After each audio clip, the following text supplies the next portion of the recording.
Welcome to GPS, God's Prophetic Surprises. I'm here today with Sigve Tonstad.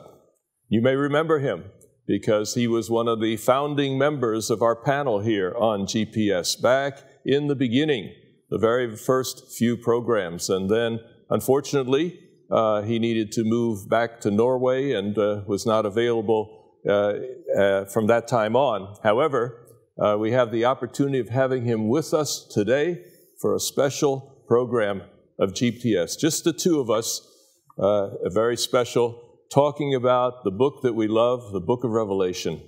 And Sigve, what do you do in Norway anyway? Well, I work as a doctor 2 days a week now. Since January of last year, I have only worked 2 days a week in the hospital. Someone has generously given me a writing grant through Loma Linda University. You have also been part of making that possible. So most of my time I spend writing, and in some ways then as a distant employee and a member of the faculty of Loma Linda University. But I have practiced medicine ever since I finished medical school or finished my residency, so to varying degrees. So now the medical part of my life is a little less than it used to be, but I haven't stopped doing medicine completely. Mm-hmm. So my title is Professor of New Testament Interpretation, and Sigve's title is Research Professor of New Testament Interpretation, I believe. So that is very, very exciting, and we're glad that you could stay connected to Loma Linda, even though geographically you're not with us as often as we would like. But because you're with us now, we have the chance to go ahead with this program. And I have a very exciting announcement, and that is a new book has come out. And that book is Revelation. And it's in the Paideia commentary series on the New Testament. And this is a series put out by Baker Bookhouse, which is one of the most important publishers when it comes to New Testament in general. And these Paideia commentaries are very popular and have a wide circulation. And I'm just curious, Sigve, how did you get such an assignment? You know, I envy that just a little bit, to be able to speak to the wider scholarly world as a Seventh-day Adventist. That is a unique privilege and not something that our predecessors 2-3 generations back ever thought would happen. Yeah, I'll try to make it brief, but I was pastoring in Norway. I was working as a doctor and, having always had an interest in biblical studies. And then something came up on how to understand the faith language in Paul. So at that point, I decided it was made possible for me to go to Duke University and study with Richard Hayes, among others. And then from there, in the year 2001, I went to the University of St. Andrews to do a PhD in New Testament with a plan that I would write my dissertation on Revelation, and that I would specifically focus on a verse that is quite familiar to Seventh-day Adventists, Revelation 14:12. Those who keep the commandments of God and have something related to Jesus that has faith in it, and we might come back to that specific interpretation. And I pursued a cosmic conflict reading of Revelation more than what is common in the academy. And when I had finished, at the beginning, my supervisors, Bruce Longenecker and Richard Borkham, were probably somewhat skeptical of my sort of, going cosmic. But when I finished, my supervisor said that he would never read Revelation the same way again. Mm-hmm. And then he moved to Baylor University. And Baylor University, some of the faculty members there are the editors of the Paideia series. And Bruce Longenecker has told me, and I don't think he will mind that I say this, that he wanted it to be part of his professional legacy to have a commentary out there written by Sigve Tonstad. And when I completed it, we had, this wasn't so easy, and I had to do a lot of editing before my manuscript was accepted. But when it was, we had it all down, he said that now I can die in peace, because we had kind of completed what, I think he quite sincerely thought that a cosmic conflict understanding of the or take on the storyline in Revelation is legitimate and is under-projected in existing commentaries or existing approaches to this book. So that was, of course, very unexpected for me. But I'm very happy that it came out this way. Very happy. Well, Seventh-day Adventists, I think, have always felt that they have a mission to the world. But sometimes that mission to the world is for select groups. And sometimes the more wealthy, for example, perhaps some of the non-Christian religions, perhaps the scholars of the world have not been impacted. And so to see you engaging in this way and even convincing people that this type of approach, this cosmic conflict approach, is valuable for the study of the New Testament, I think that's dramatic, and it's very exciting for me. Yeah, I have to say, so yes, I obviously have some, baggage with me from my own background, and I have always felt that the theme of cosmic conflict is under-projected in biblical scholarship, but I have not written a denominational, I have not felt obligated in my work with the text to say, no, I need to make sure that I say this so that my denomination will agree with me. I have done as honestly and seriously as I can, felt I am obligated to this text, to its message, without, and if there is an apologetic element to it, then the apologetics will always need to be that the only good exegesis, the only good apologetics is good exegesis. You cannot sort of say, well, I'm going to use this for some denominational purpose, and that would not have been acceptable to me, and it would not have been acceptable to the publishers. Well, as a fellow Seventh-day Adventist and one who has done evangelism for many years of my life, I think one of the things we have always sought to tell the world is, look, your number one loyalty is not to an institution. Your number one loyalty is not to a human group of people that is seeking to honor God wholeheartedly, but your number one responsibility is to God, and the window to God is through the Scriptures. So being faithful to the Bible is the number one task of the Seventh-day Adventist mission. And so I'm very excited that you have worked so hard at this. And if there is in my work something that looks like a corrective to what my church has taught, well, let's try it out and see. Well, let's do that. Let's find out. Exactly. That's why we're here today. So, first of all, I thought it might be interesting to read from the book jacket, because on the book jacket is a name, Richard B. Hayes. Now, that may not mean a lot to many of you, but to those of us who study New Testament, Richard Hayes is one of the preeminent names of our era. Whenever he gives a paper on Paul or on the Gospels, for example, always the room is full, because everybody wants to hear what he has to say. But not only that, there's a sense that he actually lives what he's saying. It's almost like going to a preaching service to hear him. So he's someone I know very well and highly respect. He's been to Loma Linda and was deeply appreciated by the docs here for his approach to Paul in particular.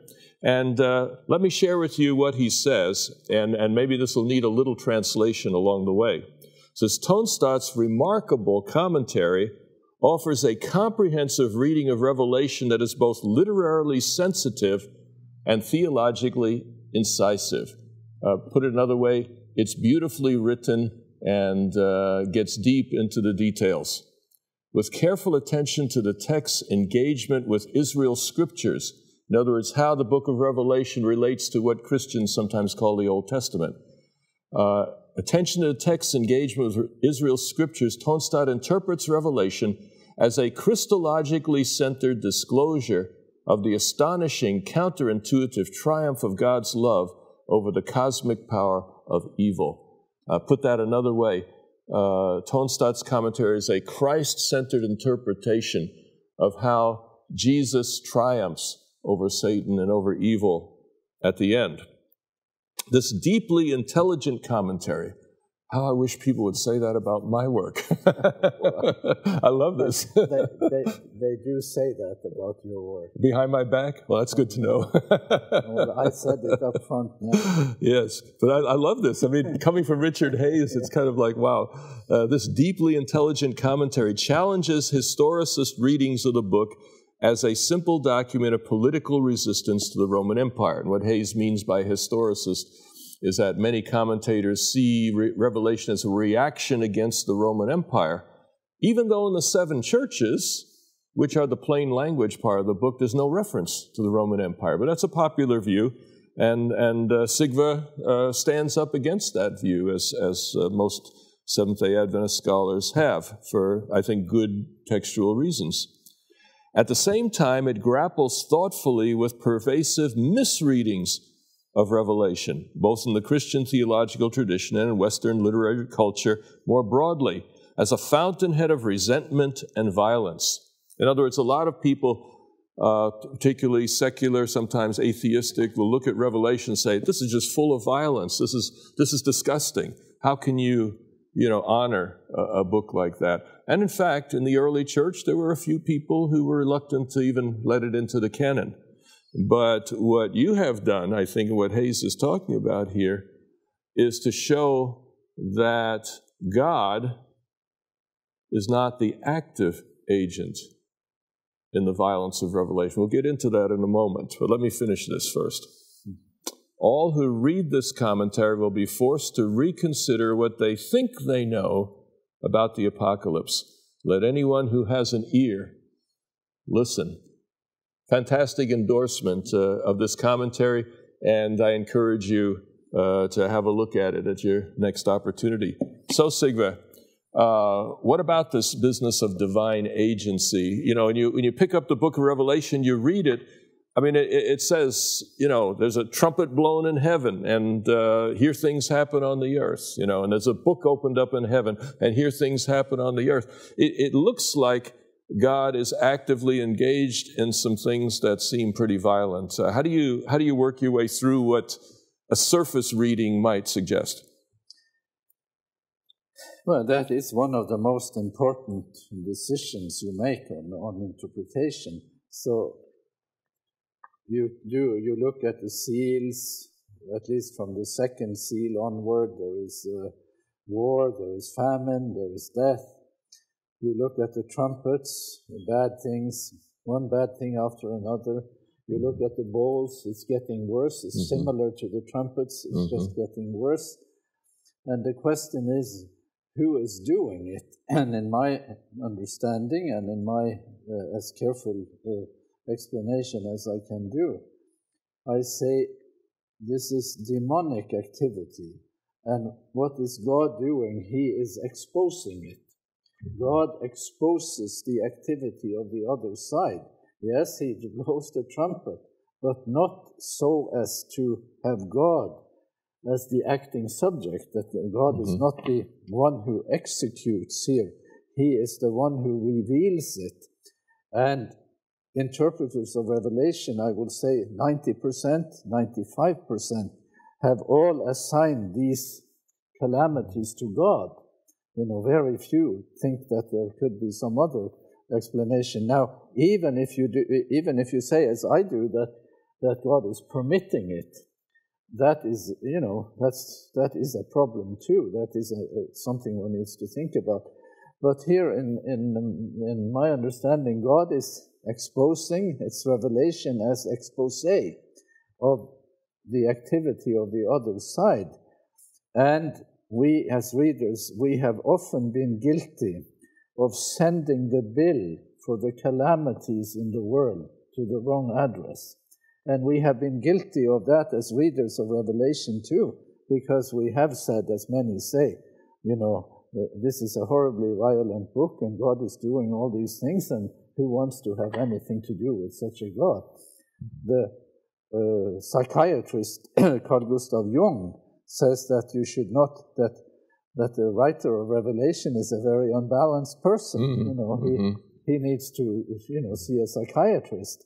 And others too have indicted the book as a kind of, one person says that the book of Revelation is the Judas of the New Testament, and the other books in the New Testament, we have a Jesus that we can relate to, but not in this book. But if we say that Jesus in Revelation is a revealer, and that you have an expose of demonic activity, and Jesus did indeed come to the world to expose and defeat the demonic, then we have a coherent interpretation.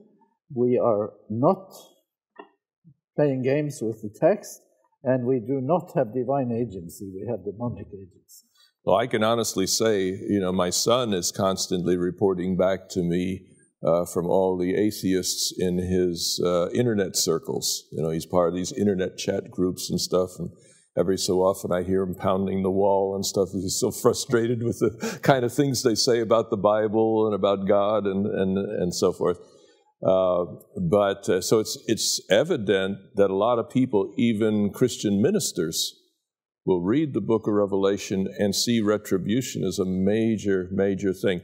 It'd probably be helpful to our audience. Could we go to maybe one text that you could work through for us? Let's try. Yeah? Okay. Don't make it too hard. Well, I think your favorite is the fifth trumpet, isn't it? To illustrate this? That's a good place. I don't mind the fifth trumpet.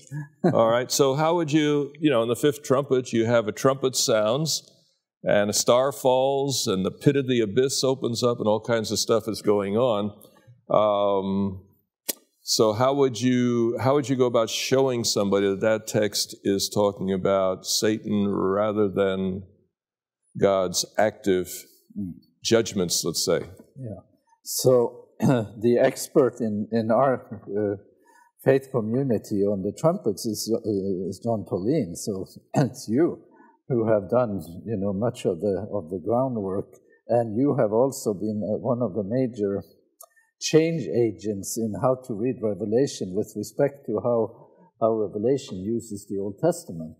So let's so one of the issues here is then an issue of method to let the Old Testament speak. Is there anything sort of Old Testament background here? And it's very easy to see that the fifth trumpet echoes Isaiah 14, 12 to 20. All the steps, battle, someone falling to the earth, opening the abyss, all those steps are there. So you have an Old Testament background text that already has a cosmic conflict thing. You already have a agency in the Old Testament text. And then what happens then when the star falls, opens the abyss, the hellhole, and smoke comes out, it darkens the world, the smoke crystallizes into locusts. The locusts metamorphose into scorpions. The scorpions metamorphose into horses. The horses is, very elaborate, but they have a head in the head, where the head should be, and they have a head at the tail end too. And it even has a mouth. And the mouth is the instrument that causes harm in the world. This is a phenomenon that speaks. It's the language of this phenomenon. So here, people have had the temptation and fallen for the temptation to say, well, which event in history is prefigured here? Is it this event? You know, and Uriah Smith, he would say, this is Islam. This is in his time, and he thought this, you know, he allotted a big piece of history to Islam, and it kind of ends there. The fifth trumpet, sixth trumpet is all Islam. And newer interpreters have taken it beyond that and taken it into, you know, something, you know, European intellectual history. So what do I want to do with it? I want to say John is describing a demonic phenomenon. He is using overwrought language, hyperbole, excessive language, describing a beast that does not exist in nature. Why not just say, he is saying that there is a demonic force at work in the world, and leave it at that, and not diminish the force of the symbols by trying to distill it into specific historical events. If we go by, you know, the latest I have heard on trying to make it into something in history, we miss the entire 20th century. There is no Holocaust, there is no Hiroshima, there is no environmental devastation, at least not much. If you leave it where I want to leave it, all the things that happen in history will be adequately taken care of, will be adequately represented by the horror, the sort of overwrought horror that you have there. It's a demonic activity, and you can ascribe it to the activity of the other side. You know, Jesus calls Satan a liar in John 8:44, and he says he's a murderer from the beginning, and he's a destroyer. And so it's quite easy, actually, to say that we must make the demonic side, we must make Satan the acting subject, the agent in these calamities. The big question is, why haven't we done that already? Because, and I'm saying now is the time to do it. Because maybe we've been distracted by other possibilities that haven't been quite as powerful as we had hoped. And other, other possibilities and other priorities, you know. Yeah. So, well, let me offer a couple observations. You mentioned Isaiah 14. I think a text that is even more closely connected to the fifth trumpet is Joel chapter 2, where you see this locust plague, etc. But interpreters of Joel tend to see that as metaphorical for the Babylonian invasion. So the judgment of God is not exercised in God spanking Israel, but it's exercised in Israel abandoning God and God allowing calamities to come that he had been preventing before. And so that whole idea that this is not divine agency, I think is supported there. And that combines with a number of what people call divine passives in the fifth trumpet itself. It says repeatedly, it was given for this to happen, and it was given, and they were told. So I think that would be in support of your... So we had a book event here on last weekend at Loma Linda University, and we had two visitors. We had my own mentor from St. Andrews, Bruce Longenecker, was here, and a fellow student from St. Andrews was here too, who's now teaching at Biola University. And he pointed out that I say of that expression that you just used, that I talk about divine permission and demonic commission. That God permits something, but the devil commissions it and makes it happen. And in the fifth trumpet, to stay with that, at the end, in verse 11, it says that they have they have the angel of the abyss over them, and his name is in Hebrew Abaddon, and in Greek Apollyon. The focus is on the agent, and the name of the agent in English is the destroyer. Yeah. So it is in some ways handed to us in quite accessible pedagogy. Quite plain. Another one is the most prominent New Testament parallel to the fifth trumpet is Luke 10. And in Luke 10 you have the scorpions, etc., but that's all demonic activity that is battling with Jesus and his disciples in Luke. And Revelation would show it more of an ongoing kind of thing. Yeah, and it is important to clarify who is doing what, because at the beginning of the cosmic conflict, Lucifer proposes to improve the divine government. He proposes to say, we can do this better. This is not good enough. It's not, a good economy. And then, so let him show what his improvement is. So to read Revelation here as an expose, to get to know the truth, not only of the divine government, but of the other person's alternative, seems to me to show that the devil is defeated by the deeds he has perpetrated on earth. I think you've kind of answered a question that was in my mind, and the question would be, why does God permit? See, because we have this language of permission there. Why does God permit when it causes so much suffering? Well, there is a truth element there, even in, this is quite an imperfect analogy, but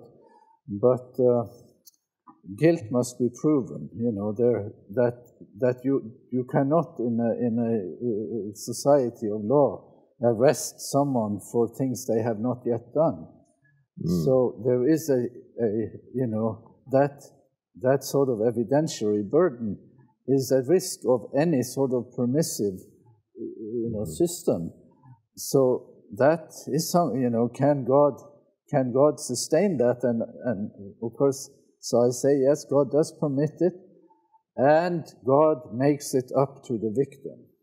That is an important part of it. Divine permission is not divine indifference. It's not just sort of let it all hang out there. Let us.